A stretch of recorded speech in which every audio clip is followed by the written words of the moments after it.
तर तुम्ही आणखीन अजितदादा तुम्हाला काहीतरी गायी आणायला पाठवलं होतं बेंगलोरला, असं अजितदादांच्याकडनं ऐकलेला किस्सा होता. तर गमतीने मी काही गोष्टी सांगतो त्यावेळी मी होतो 11वीला. आम्हाला SSCची SSC होती त्यावेळी, शेवटची असेल, अजून एक बॅच शेवटची, अजितांची शेवटची आहे ना, माझी त्याच्या आधीची. अजितदादा 10वीला होते. तुमच्यात 1 वर्षाचं अंतर आहे दोघांचं. 1 वर्षाचं अंतर आहे आमच्यात, 1 वर्ष. त्यावेळी का व्यवसाय करायचा ठरलं होतं, तर अप्पासाहेबांनी नोकरी सोडली होती आणि गायी आणायच्या. मग गायी कुठं मिळतात चांगल्या, तर त्यावेळी ते विश्वनिडम फार्म म्हणून बेंगलोरजवळ एक फार्म होता. आणि त्याच वेळी काय झालं होतं, त्यावेळी तिथं होल्स्टीन गायी होत्या आणि त्याला बजाज फंडिंग सपोर्टिव्ह होतं आणि तिच्यावर लक्ष होतं विनोबाजींचं. मग ते काहीतरी ते AI का करता, नॅचरल सर्व्हिस का नाही, किंवा होल्स्टीन काय करायच्या, देशी गाय पाळत नाहीत, अशा ह्याच्यात ते म्हणाले हे सगळ्या गाय काढून टाकायच्या. मग ते यांना समजले की अशा त्यांना गायी काढायच्या. मग त्यावेळी बजाज त्यांची ओळख होती आणि त्यांच्या गाड्या साऊथला जायच्या, स्कूटर आणि येताना मोकळ्या यायच्या. मग ह्यांनी डोकं लढवलं की काय करायचं. मग ते बजाजचे ते संबंध असल्यामुळे गाई ठरवले त्यांनी त्यावेळी काही 3,000 रुपयाला काहीतरी ठरले, पोच आणि त्यात पोच ठरवले. मग आता ते जाणार तिथे, येताना त्या गाई घेऊन यायच्या. मग आता कोणी जायचं.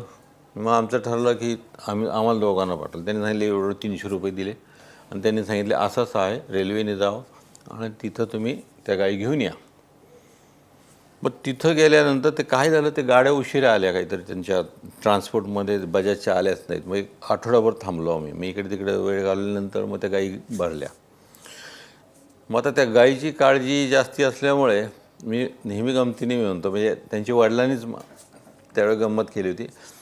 मी मागे बसलो होतो त्या गाईजवळ, मग त्या 8-10 गाई, आणि त्यावेळी 2 रात्र 1 दिवस लागायचा प्रवासाला संपूर्ण. आणि वर बापूसाहेबांनी सांगितलं त्याचं दूध काढायचं आणि दूध विकायचं. ते आम्ही 3 रुपयांनी विकलो होतो, 3 रुपये. मग ते अजितदादांनी ह्यांनी पाणी आणून द्यायचं, मी ते पाजायचं, असं करत ते आणले. आणि ते पुढं केबिनमध्ये बसले. मग नंतर तिथं आल्यानंतर अजितांचे वडील होते त्यावेळी. मग ते उतरताना मी मागणं उतरलो, ते पुढनं उतरले. मग ते अजितांचे वडील चेष्टीने म्हणाले की तो माझा मुलगा आहे म्हणून तो केबिनमध्ये बसला, हा तुझा मुलगा म्हणून तो शेणाजवळ बसला. मी गमतीने म्हणतो मी कायम तिथंच राहिलो, अजितदादा कायम केबिनमध्ये राहून पुढं गेले. पण तुमच्या दोघांचा तुम्ही काहीतरी इथं आला होता आणि तुम्ही चौपाटीवर दिवस काढला, रात्र काढली, अशी पण काहीतरी भानगड होती. नाही, ते काय केलं होतं? भानगड नव्हती. त्यावेळी अजितदादा इथं शिकायला होते. 1 वर्ष आले होते त्यावेळी.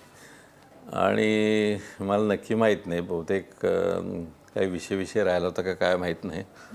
आणि एका वयाचे असलं तर हे सगळी गुपितं एकमेकाला थोडीशी शेअर करायची असतात, म्हणून आम्ही रात्रीच्या बसने आलो. वालचंदनगर बस होती, पण ती पहाटे यायची. तिथून पुढं काय करायचं, मग इकडे जायचं नाही आपल्याला, तर ते काय लिव्हिंग सर्टिफिकेट आणायचं होतं. मग तो पण काय करायचं, आमच्याकडे पैसे लिमिटेड. मग आम्ही चौपाटीवर बसलो, वेळ घालवत, कारण शाळा तर उघडली पाहिजे 10-11 वाजता.